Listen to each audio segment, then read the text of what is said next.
Hello again, it's Ross from Figure Painting, and this is round 3 of the Impetus Wales Open, played in April 2015. My medieval Irish, this time against early samurai. I've got 2 wins under my belt, so I'm on top table, as is Roger. Those who watch the channel, my regular opponent, someone I play a lot and know well, and he has got a very tough and successful early samurai army, so I knew this was going to be a tough one. It's one of the games I've been thinking would probably come along at some point. So looking at the early samurai, it's an interesting army because what you have are CM is medium cavalry mounted, and they're supported by followers who are on foot, and they have various weapons. So the samurai actually lose their own bows and have the sort of the peasants chucking their stuff. It's represented on the table with the samurai as the front unit and casualties coming off the followers at the back. But in my mind, I think it's better to think of the peasants out front chucking stuff before the cavalry come in for the actual melee. So there's 2 large units there, the mounted with followers, and 2 large units of the foot samurai who are tough. Especially with a large unit, you have to kill all the backgrounds before you get to those. And then 2 lots of very good archers, VBU 5 archers. I think probably the only longbow with VBU 5, but they are longbow B. And gone for a similar setup to me, where he's got the full scouting points. We both know how important when the terrain roll is going to be on this. If Roger gets to set it up as he wants it, it can be very, very tough to break him down. Both got an expert general. He's got the average command structure, so if it's going to be a roll-off for terrain and we roll the same, he's going to pit me on the better command structure. He's also got 2 dice of destiny. So the one thing with the samurai army you notice is only VDs, that's sort of the strength of the army, is only 22. So if I can kill 11 points, the army's broken and the game's over. So that's my target in this one. There's my army. For those who haven't seen the previous reports, it's basically 9 lots of bonnets who are really tough. Javelin throwers, they're 5-1. They ignore most terrain. 5 skirmishers to go with them and screen against any nasty shooting and join in their javelin throwing. And my general trotting around on his horse. You have to take a cavalry unit, I meant the light cavalry, but the general on there. So the dice gods were smiling on me again, and I managed to win the roll-off for terrain placing, which was a big relief. Especially when you bear in mind the overall tournament situation, because I've had 2 really big wins. So I'm about 40 points ahead, I think, something like that. So a good bloodbath, win or lose, I would still be in the lead probably, and be in a good position. And the worry was, if Roger won the roll-off, he does like to have a nice strong defensive position, which would be very hard for me to break down. So I think in some ways it's better for both of us. So I've gone for the 3 terrain pieces, so that I can get 2 woods onto the table. That's my main terrain. And I plunked those 2 in the middle, so whichever one gets moved or taken off, there's still woods in the middle for me to work from. And I put an extra one on there, some broken terrain. Just, I don't know why I put it there particularly. It's just to close off one flank for his cavalry. So at least I know which way he's going to come, probably. And, yeah, see what Roger does with that. So he did an interesting thing here. All he's done is move one of the woods so that it's just inside his deployment zone. It just touches his deployment zone.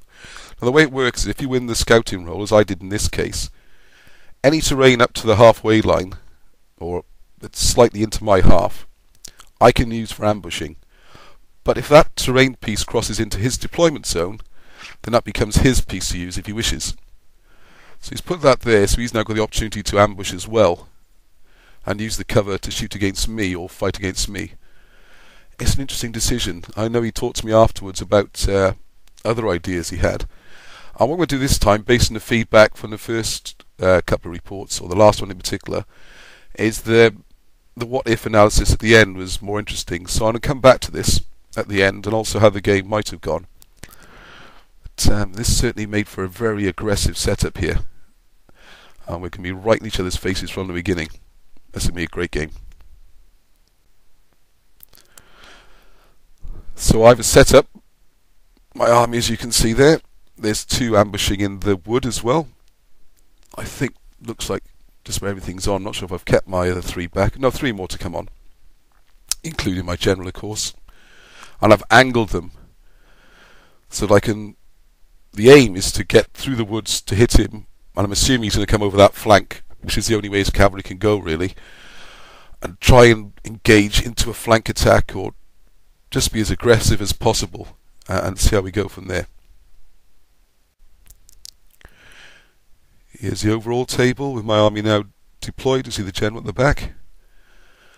And one thing with putting the general on the mounted unit, it's very good for jumping around the table and putting his command wherever you want him, and trying to keep him alive is a good thing because he can evade and move very quickly out of trouble. The one downside with doing this, and one I really deliberated a lot about, is if he's on foot, which you are allowed to do with this army, you can include him as part of the group. And this is something I realised a bit late, because including him as part of the group would give +1 on the cohesion tests. And if you're trying to do a double move or something, that means you're trying to roll a 3 up instead of a 4 up. Because they are B class, the bonnets. I think I played the first 2 games thinking they were C class for some reason. Ah dear, oh well. I got away with it so far. So that's the setup. The top left hand corner, you can see Rogers put his 2 large units of mounted with their followers. And in front of those, there's also the archers.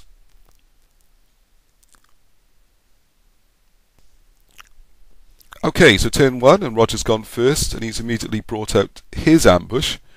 Now, because that's within 6 U's, I mean the movement, the distance measure, so within 12 centimetres of my wood, I immediately have to reveal my ambush. And I deliberated a bit about this, and I thought just the rules for shooting through woods, I can shoot up to 5U. So by putting them where I have, he can't shoot me. Was I can run forward and shoot him. And an interesting situation occurred, which we'll come on to in a second. But for this turn, he's just pushing up on the side and revealing my ambush.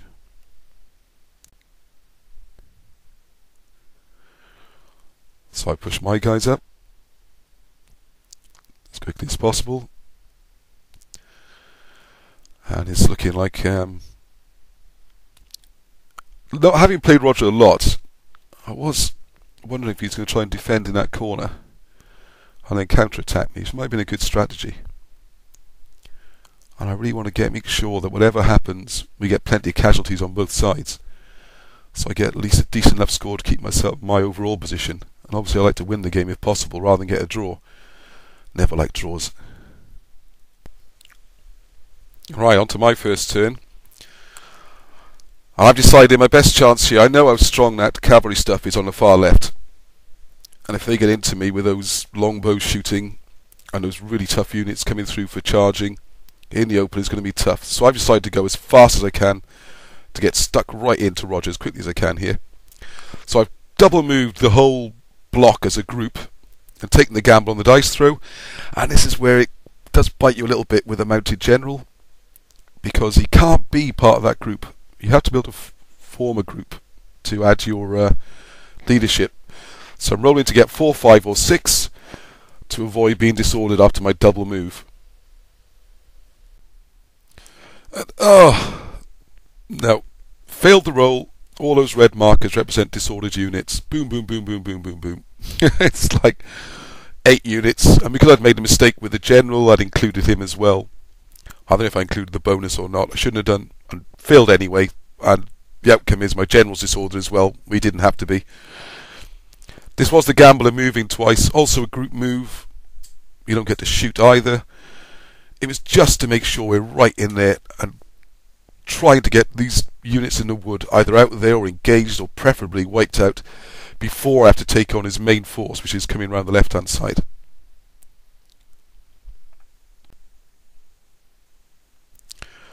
So now it's this is actually turn 2. Didn't put the marker out, and my guys are piled in, And I've just taken the hit here. You get the situation where, yeah, if you go within someone's zone of control, if you go to point blank range, then they are activated and they can charge.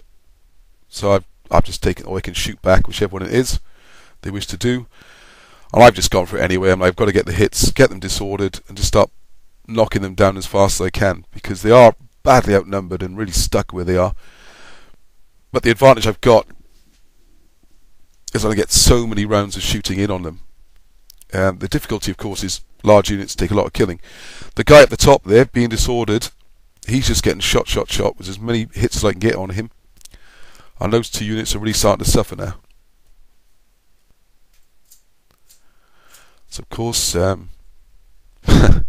he's done the counter charge, hit me in the middle.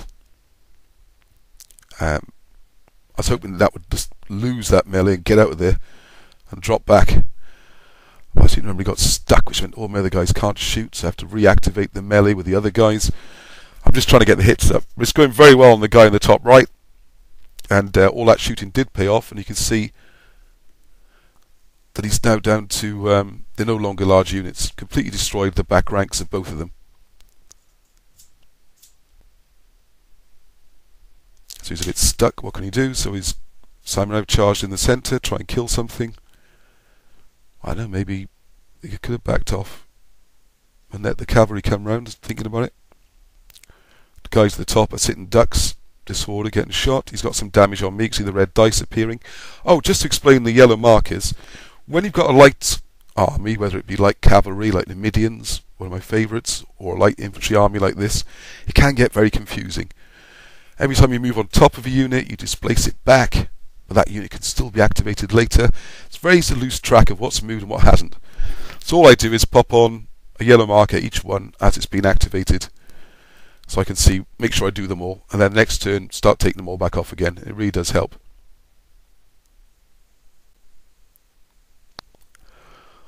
So there's unit at the top, the one that was a bit of a sitting duck is charged in. It's won a round of combat. The light infantry trick, I'm pushed back into the unit behind and jumps over them. You can see the red dice just on the top right of the screen. So they've taken some damage, but now they really are stuck in the open, is his other unit there. And this is, I think, where the unit in the middle is stuck. So I'm trying to get that melee out. Resolve one way or the other, win or lose. I start getting my shooting going before I have to face his main army, which is very dangerous and coming down the side. So he managed to untangle that, and I don't know how many shots. Almost, I feel like every unit in my army got to shoot this turn.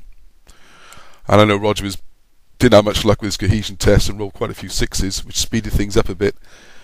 But even saying that, there's like 3, 6, even the general can join in, so 10, about 12 units all shooting in one turn on just 2 units that aren't getting any bonus for the woods because we're both in.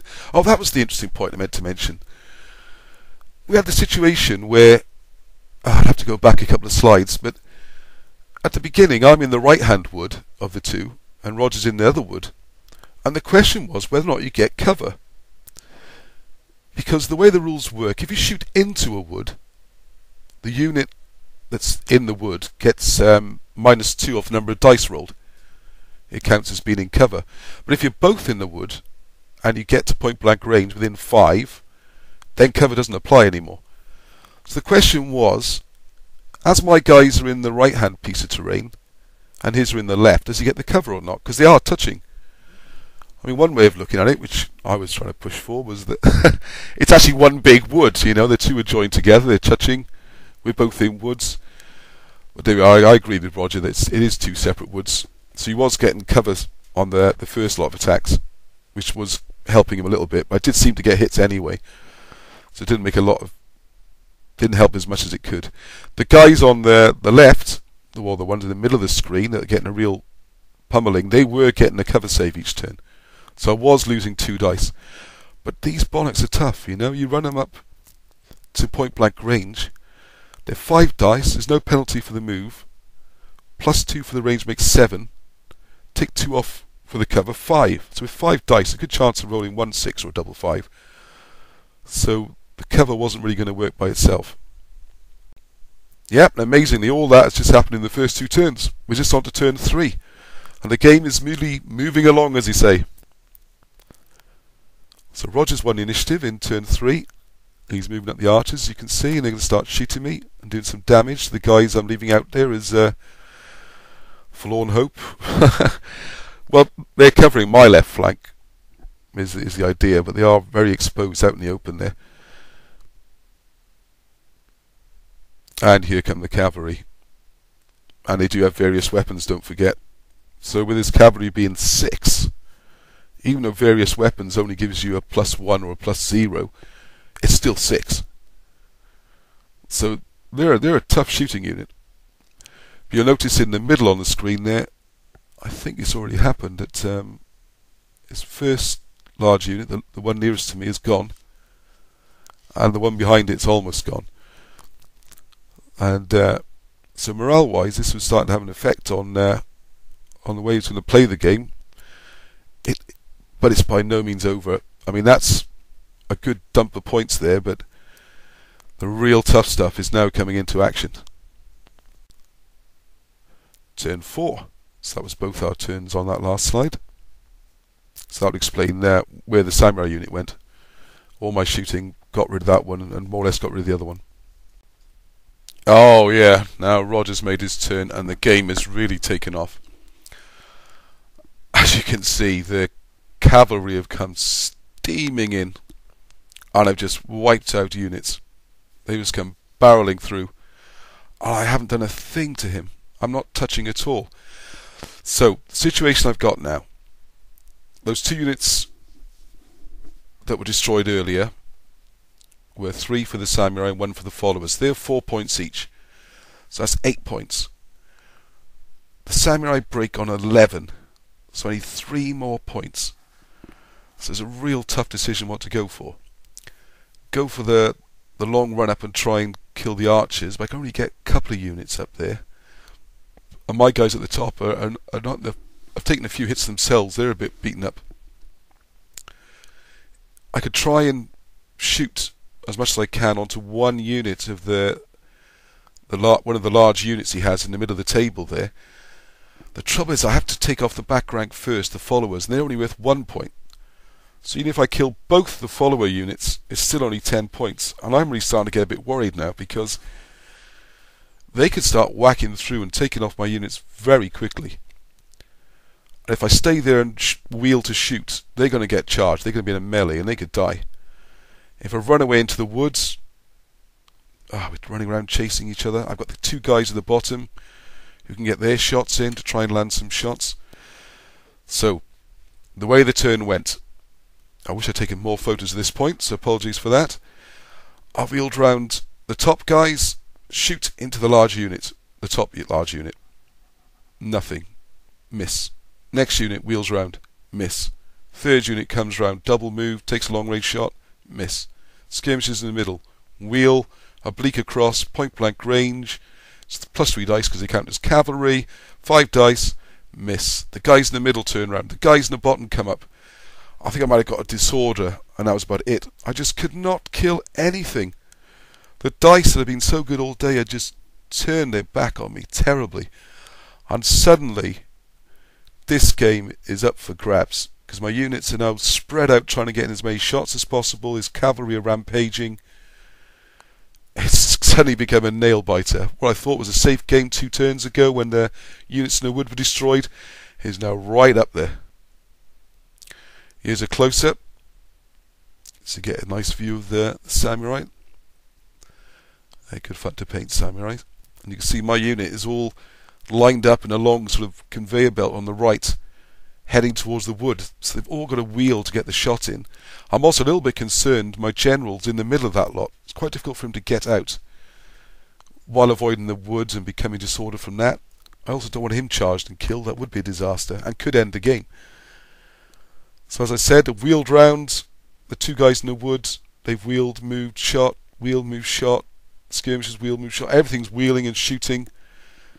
Not getting anywhere. Then finally, and it's a shame there's not more photographs because it really was a struggle. Finally, managed to get enough casualties to kill the big unit down the bottom. And I did as much damage as I could so he couldn't hurt me so much, because everything he's doing now is coming off my score and onto his score. And if you look, I haven't got much left. It's been an absolute bloodbath. And that's why I went to so many photographs. There was so much going on, there was so much shooting, melees, absolute carnage. And if you can just take 2 more units from there, I'm broken as well. And the game's going to be a draw. And the guys just managed to hold on. And as you can see, it really is just hold on. Managed to get my general to safety. He's sort of hiding. And the guys in the middle have just managed not to get broken in that melee. If he'd have gone through that melee and broken those, I was right on the edge of breaking. He's also, as you can see at the top, the archers came in to do shooting. They almost killed a unit. If both of those had gone, we'd have both been broken, and that's 70 points each for mutual destruction. So just scraped home. The pictures, and I think the report as well, don't really do justice just how exciting it was. The death charge from those samurai. I mean, Roger said he'd given the game up and just sort of threw them in, and wow, they went smashing through and was so hard to stop. Just a few things differently, few less 6s on Roger's cohesion tests earlier. Whew. And maybe the moving of the terrain, which we'll have a little chat about in a second. What a very exciting game. And I've just about scraped through.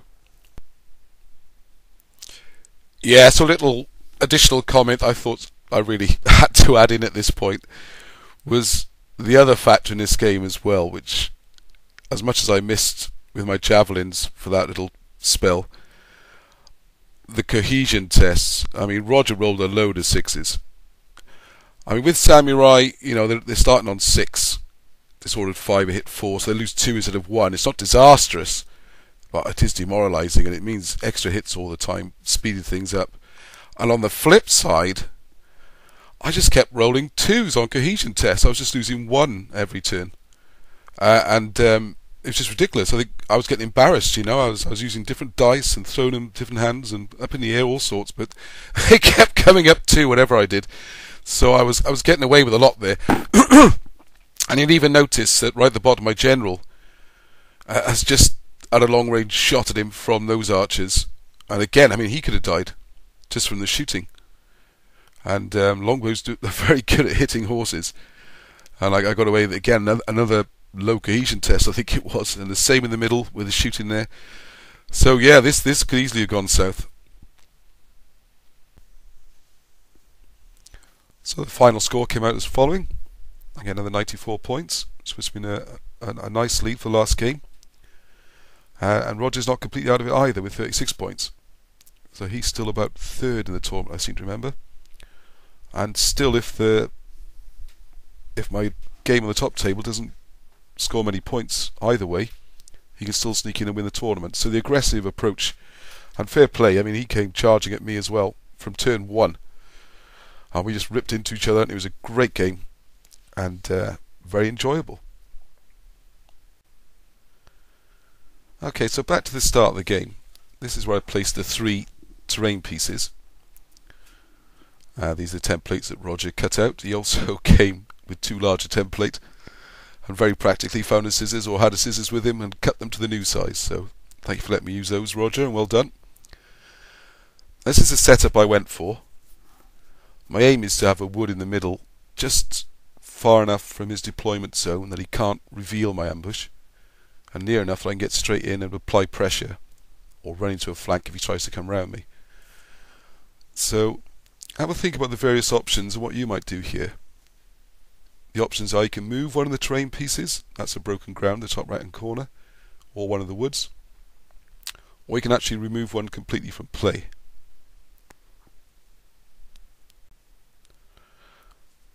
Now, one of the options that Roger was looking at, and he mentioned to me afterwards, was to place the woods maybe not, well, towards direction A, as you can see it shown there, maybe a little bit nearer to the other wood, with the idea being, and I guess he could have rotated the wood slightly to have that wide edge facing the other wood, and they could have parked some archers in there, and they would have been in cover, and he could have shot at me. He'd have been out shooting me with his better bows and higher VBU, or same VBU, but the other option then would have been to have had possibly two light infantry blocks. This is what I considered above the wood, so they could charge in. I'm not sure if Roger was thinking about that. I'll have to find out more from him, maybe add it on the comments, what his overall plan was. But what it would have stopped me doing is what I did do in the game, which is to rush the guys in that central wood and go hurtling into those before he could get support to them, and they were cut off really. But I did have a thought after 2 weeks of mulling it over, I must admit, of another strategy that might have been interesting.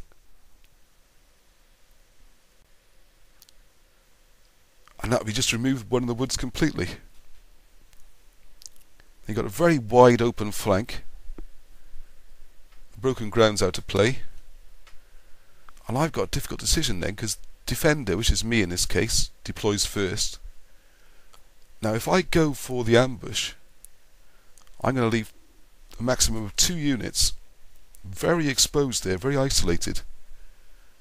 And it struck me that if I did have, say I did go for the 2 javelin men in that wood, they're only just outside his deployment zone, he could just go for them, just take them out. Archers in front, nudge forward to reveal, shoot if they can, move forward, have a shot, do whatever. The key is going to be behind them are the 2 large units of foot samurai who light infantry. They're not going to mind the wood either, I don't think. Yep, they're light infantry, and so are the followers. Slaker's gone charge straight in, large unit, kick me out that wood completely, and the samurai would then have the wood, and my whole army would be completely out in the open, with potentially 2 lots of longbows stationed cozy in that wood, shooting me, and if I go for the wood, he's got the large units waiting for me, and meanwhile his cavalry have got that massive open table to come charging around at me. It would have been a very aggressive call, and I think the mindset playing samurai a lot is the samurai players used to defending and setting up a real good castling position as they coming at me. But I think in this situation, this might have been the play. I'm not even sure what medieval Irish, what I'd have done here. If anything, I might have had to just go for the cavalry and try to take them on and give up the wood. But with the range of those longbows, yeah, this would be a real tough game. Would have been very interesting. Perhaps have to have a rematch and see how that would have gone. Well, I hope you enjoyed it. Another exciting game. 1 round to go, and I know I'm going to get in the last game my arch nemesis with a tough army. So look forward to that one, and I hope you enjoyed the report. Yeah, please leave some comments, some feedback. It's all interesting for me. Just let people know, let me know people out there seeing it, whatever you think, comments for improvements, all that. And thanks for watching. I hope you enjoyed it.